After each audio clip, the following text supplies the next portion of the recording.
지금 바로 가져가라고요. 한 독일인 여성이 경악을 금치 못하는데요. 이 여성은 어떻게 이럴 수 있냐며 울분을 토합니다. 과연 그녀에게는 어떤 사연이 있는 걸까요? 해당 사연은 독일인 샬롯 씨가 감사TV에 제보해준 내용을 바탕으로 재구성된 이야기입니다. 안녕하세요. 저는 독일 베를린에 사는 샬롯입니다. 저는 제 삶을 송두리째 바꾸어 놓게 된 이야기를 여러분에게 전하고자 이렇게 사연을 보냅니다. 보통 유럽에서 최대의 관광 국가는 프랑스이고 그다음 스페인, 이탈리아를 떠올리시더군요. 하지만 잘 알아보면 독일 또한 굉장히 매력적인 여행지 중 하나입니다. 독일은 풍부한 역사와 문화, 아름다운 자연 경관, 흥미로운 도시와 마을, 그리고 다양한 여행 활동을 제공하는 매력적인 곳입니다. 저는 이곳 독일의 수도 베를린에서 베를린의 유명 핵심 관광지를 볼 수 있게 도와드리는 가이드 투어 역할을 하고 있습니다. 베를린은 독일의 정치, 경제, 문화 중심지로 다양한 명소와 유적지가 있죠. 저는 도보로 베를린의 곳곳을 둘러보며 역사 여행을 하실 수 있도록 도와드려요. 영어로 투어를 진행하기 때문에 정말 여러 나라에서 오신 분들을 만나고는 합니다. 저에게 나름의 데이터가 쌓였기 때문에 나라별로 사람들의 이미지가 머릿속에 그려집니다. 저는 제 직업을 사랑하고 만족도가 꽤 높습니다. 한 가지만 빼고 말이죠. 아쉬운 점이 딱 하나 있는데 남들이 휴가를 갈 때 저는 휴가를 쓸 수 없다는 것입니다. 아무래도 전 세계 사람들이 여행을 많이 하는 7월, 8월에는 저도 굉장히 바쁩니다. 하루에 2번 투어를 진행할 때도 있죠. 7월, 8월에 열심히 일을 하고 관광객이 좀 빠지는 9월부터 저의 휴가는 시작됩니다. 저는 베를린이라는 도시를 다른 사람들에게 소개하는 것도 좋아하지만 새로운 도시를 가서 경험하는 것 또한 좋아하거든요. 저는 주로 다른 유럽 국가들을 돌며 여행하는 것을 좋아했습니다. 그날은 8월 말 휴가를 앞둔 전날이었습니다. 평소보다 한층 들떴던 저는 늘 가던 길임에도 불구하고 어이없이 돌부리에 걸려 넘어졌습니다. 반바지를 입고 있었는데 돌바닥에 무릎이 쓸리고 피가 흘렀죠. 발목도 다쳤는지 복숭아 뼈 근처가 욱신거렸습니다. 아픈 것도 심했지만 뭔가 남들이 보기에도 민망한 모습이었죠. 좀 고민했지만 내일이 휴가인데 오늘 맡은 일을 펑크내기가 매우 찜찜했습니다. 급히 휴지로 무릎에 피를 수습하고 절뚝거리며 베를린 투어 시작 장소인 브라덴부르크 문으로 갔습니다. 브라덴부르크 문은 베를린 상징이자 분단의 상징이기도 한 문입니다. 동독과 서독이 분리되어 있던 시절 관문의 역할을 했던 문으로 지금은 통일과 화합을 상징하는 랜드마크예요. 오후타임 가이드 투어였는데 동양인 남성 한 분이 저를 기다리고 있었어요. 투어의 질을 높이기 위해 7명 미만으로 받고 있기는 하지만 한 명만 있는 경우는 드문데 말이죠. 아무래도 성수기가 끝나가니 그런가 싶었습니다. 그 동양 남성분은 굉장히 깔끔해 보였고 근처에 가자 좋은 향기가 났습니다. 제가 그동안 만나보았던 동양인 여행객, 유학생들의 느낌을 종합해봤을 때 깔끔한 차림, 큰 키, 바른 치아가 한국인이지 않을까 생각이 들었습니다. 한국인이 맞냐고 물어보니 맞다고 하더군요. 그 남자는 제가 한국인임을 바로 맞춘 것에 잠시 놀라고는 바로 저에게 괜찮냐고 물어봤어요. 저의 까진 무릎, 좀 불편해 보이는 자세를 바로 알아채준 거죠. 역시 한국인은 매너가 좋구나 생각하며 저는 괜찮다고 했습니다. 남자는 걱정된다는 표정을 짓더니 오늘 투어는 하지 않고 내일 진행하면 어떻겠냐고 했어요. 내일 것으로 다시 예약할 테니 좀 쉬고 만나자고요. 저는 바로 거절했습니다. 내일이면 저의 휴가가 시작입니다. 저는 내일부터 체코의 프라하 여행을 하기 위해 비행기표와 숙소를 다 예약해둔 상태였죠. 남자는 마음이 불편해 보였지만 저의 단호한 태도 때문에 어쩔 수 없이 저와 투어를 시작했습니다. 저는 발목 통증이 점점 심해졌지만 내일의 휴가를 떠올리며 홀로코스트 메모리얼로 걸어갔습니다. 홀로코스트 메모리얼은 수백만의 유대인 학살에 대한 반성의 공간으로 추모의 상징물들이 있는 곳입니다. 어쩌다 보니 1대1 가이드 투어가 되었기 때문에 남자와 많은 대화를 했어요. 남자의 이름은 찬현이라고 했습니다. 찬현은 독일 역사에 대해 아는 것이 많았습니다. 그가 알고 있는 것과 제가 알고 있는 것을 나누며 둘러보니 제가 알던 베를린이 더 다채로워지는 것 같았습니다. 그동안 일방적으로 내용 전달을 했는데 이번에는 서로가 배우는 느낌이 들어 매우 흥미로웠습니다. 대화에 빨려 들어가는 느낌이었어요. 잠시 제 다리 아픔을 잊었지요. 홀로코스트 메모리얼 지하의 박물관에 들렀어요. 거긴 유대인 실제 수감자들의 편지도 있지요. 그중에 38세의 엄마가 자녀에게 해주는 말들이 적힌 내용이 있습니다. 맨 마지막에 너희를 안아볼 수 있다면 이라는 구절이 있습니다. 찬현은 이 대목에서 눈물 지었습니다. 찬현의 감수성에 제 마음도 찡해졌지요. 매일 와서 하는 투어 내용인데 저에게 좀 색다르게 다가왔던 것 같아요. 그 외에도 저희는 국회의 사당, 카이저비렐름 교회, 포츠담 광장 등 베를린 여러 곳을 더 둘러보았습니다. 가끔 계단을 오르거나 해야 할 때면 찬현이 저에게 부축해줘도 괜찮겠냐고 묻고는 저를 도와줬죠. 그렇게 2시간가량을 투어했는데 찬현이 더 이상 안 되겠다는 듯 저를 벤치에 앉히고는 약국으로 들어가 응급처치에 필요한 것들을 사왔어요. 따뜻한 그의 마음에 감동받았습니다. 한국 사람들은 참 매너가 좋고 친절하구나 생각했어요. 찬현의 간곡한 부탁에 투어를 중간에 마쳤습니다. 저는 그에게 굉장히 미안했지만 그는 미안해할 필요 없다며 오히려 저를 다독여 주었습니다. 서로 헤어지기 전 잠시 벤치에 앉아서 이야기를 나누는데 그가 한국이나 본인에게 궁금한 것은 없냐고 하더군요. 우리는 한국과 독일이 전쟁과 분단, 그리고 초고속 경제 성장 면에서 꽤 공통점이 있다고 결론 내렸죠. 그와 이야기 나누는 것이 정말 재미있었습니다. 대화가 너무 잘 통했으며 제가 말할 때 저의 눈을 또렷이 쳐다보는 그의 자세가 저를 더 신나게 했죠. 저는 솔직히 그동안 동양인에게 큰 관심이 없었습니다. 저희 가이드 고객은 대부분이 영어권 나라 사람들이기도 했고 가끔 만나는 동양인 중 중국인들은 비매너의 냄새도 좋지 않았거든요. 중국인들은 제가 설명하는 중에도 자기들끼리 큰 소리로 웃고 떠들고 싸우듯 말하는 모습이 무례하게 느껴졌었어요. 이상한 추파를 던지는 경우도 많았고요. 일본인들은 조용하고 매너 좋긴 하나 거의 말수가 적고 소극적인 모습이었기 때문에 흥이 나지 않고 답답했죠. 가끔 만나본 한국인들은 깔끔하고 매너 좋고 스마트하게 느껴졌으나 고객 그 이상도 이하도 아니었죠. 그러나 이번에 찬현과의 만남으로 동양인 전체를 다시 보게 된 것이 사실입니다. 그렇게 찬현의 배려로 저는 이른 퇴근을 하고 집에 돌아왔어요. 그런데 발목 삔 곳의 통증이 점점 더 심해지는 것입니다. 육안으로 보기에도 붓기 시작하는 것 같았어요. 독일은 의료 시스템상 바로 전문의를 만날 수 없습니다. 독일에서는 병원에 가려면 담당 의사를 만나 담당 의사가 진단서를 써주어야 전문의를 만날 수 있어요. 그런데 이 담당 의사를 만나는 것도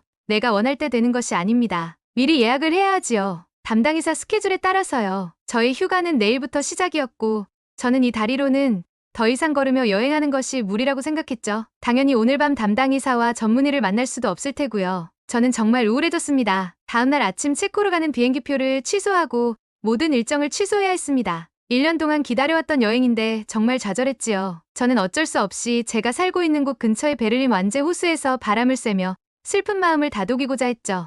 호수의 아름다운 풍경을 보며 멍하니 있는데 누군가가 제 옆에 앉아 저를 슬며시 쳐다보더군요. 선글라스를 내려보고는 전 너무 놀라 입이 떡 벌어졌습니다. 누구였냐고요?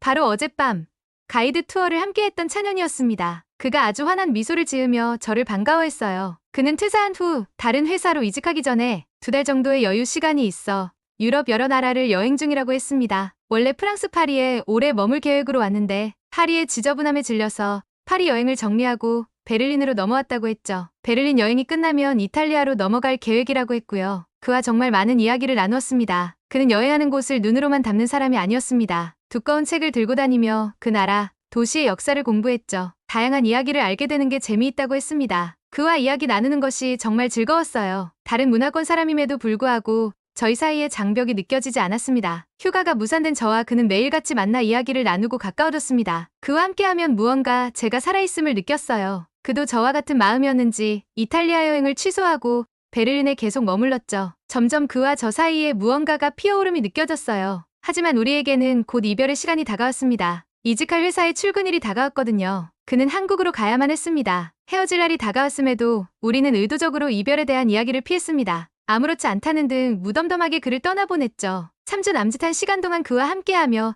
제 삶이 꽉 찬 것 같은 행복감을 느꼈지만 사랑을 논하기엔 짧은 시간이라 생각했죠. 그와 함께한 시간은 시간이 지나면 추억으로 남을 그냥 한여름밤의 꿈 같은 일이라 생각했죠. 철없는 불장난이라고요. 하지만 그가 떠나고 하루하루가 지날수록 가슴 한가운데가 뻥 뚫린 듯한 공허함이 느껴졌어요. 깨달았죠.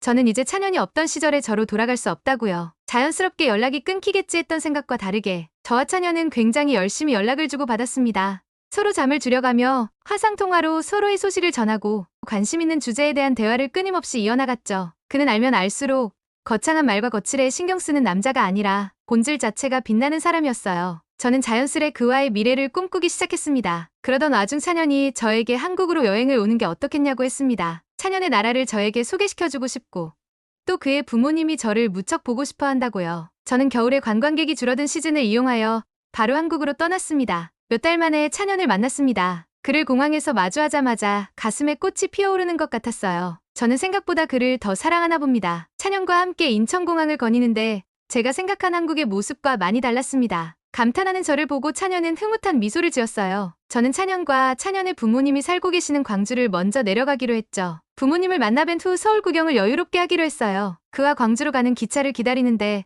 찬현이 너무나 여유롭게 카페에 가서 커피를 마시자고 하더군요. 저는 찬현의 부모님을 처음 뵙는 자리인데 기차를 놓치면 어떻게 하냐고 걱정했죠. 그랬더니 차녀는 기차 시간표를 보여주며 한국에서는 천재지변이 일어나지 않는 이상은 기차가 지연되거나 취소되지 않는다고 했어요. 저는 놀랐습니다. 독일에서는 정말로 전철 기차의 연착과 취소 문제가 빈번합니다. 예를 들어 환승에서 ABC를 가야 하는 기차가 A위치에서 이미 30분을 연착하게 되면 B위치 사람들은 기차를 못 타요. 그럼 B에서 기다리던 사람들은 새로운 기차를 알아서 찾아야 하는데 이마저도 급히 찾은 기차가 늦으면 또 기다려야 합니다. 그리고 운행 중인 기차가 환승해야 하는 지역에서 못 내려준다고 갑자기 방송할 때도 있죠. 정말 어쩌라는 거죠? 가까운 10분짜리 이동거리를 연착 문제 때문에 1시간 걸려 간 적도 있어요. 굉장히 불편하지만 어쩔 수 없다고 생각하고 살았는데 한국의 칼 같은 운행 시간을 보면서 감탄했습니다. 독일은 왜 운행 약속을 제대로 지키지 못하는 걸까요? 기차에 타고 난 후 찬현이 저에게 어디를 가보고 싶냐고 했어요. 저는 한국 오기 전에 조사했던 몇 곳을 말했죠. 찬현이 갑자기 핸드폰을 꺼내 인터넷 검색을 시작하더군요. 그런데 무료 와이파이가 정말 빛의 속도로 되지 않겠어요? 한국분들은 당연하게 생각하시겠지만 독일에서는 상상도 할 수 없는 일이죠. 이건 독일에서 경험한 사람만이 공감할 거예요. 어디 쇼핑하거나 장 보러 들어가기만 해도 데이터가 안 터지는 경우가 많아요. 심지어 집에서도 가끔 데이터가 안 터져요. 제가 예전에 지하 5층도 아니고 지상 5층에 이사를 갔던 때 집에서 와이파이가 터지지 않아 정말 아무것도 하지 못했던 적이 있어요. 찬현을 만나러 오기 전 베를린에 폭우가 내린 날이 있었어요. 비를 뚫고 친구 집에 가는 중에 바뀐데도 와이파이가 안 터졌죠. 친구 집 위치를 확인해야 하는데 데이터가 안 터지다니 여간 불편한 게 아니었어요. 그런데 한국은 기차 안에서 인터넷에 자유롭게 접속하고 심지어 인터넷 게임도 하고 있지 않겠어요? 한국의 기술력에 감탄했습니다. 한국인들이 빨리빨리를 좋아한다고는 익히 들어 알고 있었지만 와이파이까지 빨리빨리 되는 것을 보니 빠른 게 좋게 작용한 거구나 생각이 들었죠. 광주에 도착해서 찬현의 부모님을 만났습니다. 저를 따뜻하게 미소로 맞아주시는 찬현의 부모님을 뵙자 제 부모님을 뵌 것처럼 마음이 편안했어요. 저희는 시끌벅적 활기찬 광주의 한 식당으로 들어갔습니다. 부모님은 외국에서 온 제가 불편하진 않을까 어색하진 않을까 굉장히 조심하며 저를 챙겨주시는 것 같았죠. 찬현의 부모님의 배려에 긴장감이 싹 사라졌습니다. 한국은 따뜻한 곳임을 느꼈죠. 부모님과 대화를 나누다 보니 음식이 나왔어요. 저는 정말 너무 놀라서 찬현에게 도대체 왜 이렇게 음식을 많이 시켰냐고 했죠. 가짓수가 너무 많았거든요. 그랬더니 찬현의 부모님이 박장대소하시며 한국의 한정식은 원래 이렇다고 했어요. 다양한 음식을 골고루 접해보라고 하셨죠. 저는 그 중에서도 잡채와 불고기가 정말 맛있었어요. 잡채를 보고 거무튀튀해서 먹기 망설여졌지만 먹고 난 후 눈을 번쩍 떴죠. 독일인들은 표고버섯을 별로 좋아하지 않아 잘 안 먹는데 잡채에 들어간 표고버섯은 너무 맛있어서 놀랐어요. 또 불고기의 양념은 깊은 맛을 냈고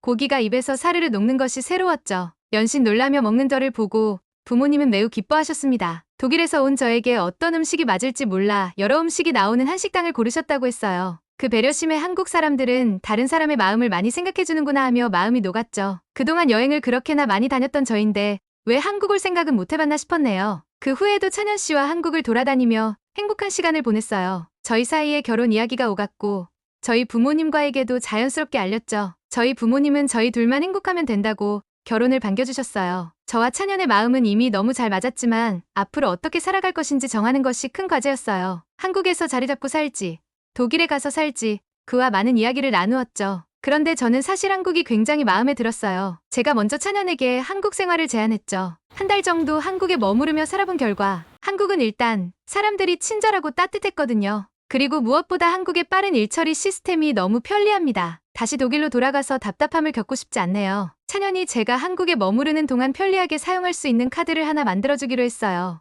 은행에 가서 그는 계좌를 하나 더 개설하고 현금 카드를 발급받아 바로 저에게 주었죠. 한국 사람들은 이를 특이하지 않게 생각하겠죠. 하지만 저는 빠른 일처리가 감동적이었어요. 독일에서는 은행 가서 계좌를 개설해도 바로 쓸 수가 없습니다. 2주 정도 후에야 현금 카드가 도착하고 그로부터 일주일 후에 카드 비밀번호가 적힌 서류가 와요. 한국처럼 앉은 자리에서 바로 카드가 나오고 비밀번호를 설정하는 건 있을 수 없는 일이죠. 비번도 은행에서 정해줘요. 독일에서 비번을 잃어버려서 카드가 묶이면 또 새 카드와 비번 서류를 기다려야 합니다. 독일 은행은 본인들도 서류의 홍수 속에서 헤어나지 못하는 것 같아 보여요. 은행뿐 아니라 모든 것이 비슷합니다. 답답한 경우가 많았습니다. 이에 비해 한국은 정말 신속하고 서류에 치이기보다는 디지털화가 많이 되어 정확한 것 같아요. 저는 더 이상 한국에서 사는 것을 망설이지 않습니다. 제가 사랑하는 남자 찬현이 있고 신속 정확한 시스템이 보편적이며 사람들 사이에 정과 신뢰가 있는 한국이 좋거든요. 저희는 올해 가을에 결혼식을 올리기로 했습니다. 독일에서의 생활을 잘 마무리하고 한국으로 건너와 정착하려고요. 독일로 돌아온 지금 한국 생활이 너무 기대가 됩니다. 돌아온 지 얼마 되지 않았는데 벌써 그와 한국이 그립네요. 촬영과 함께 잘 정착하게 되면 저의 한국 적응기도 다시 한번 사연 보내 알리도록 하겠습니다. 저의 이야기를 들어주셔서 감사합니다. 독일인 여성과 한국인 남성의 운명적이었던 첫 만남이 결혼으로 이어지기까지의 아름다운 사랑 이야기. 그리고 한국이라는 나라에 푹 빠져버린 그녀의 속마음. 어떻게 보셨나요? 앞으로도 저희 채널의 사연을 가장 빠르게 받아보고 싶으시다면 구독과 좋아요, 알림 설정 부탁드립니다.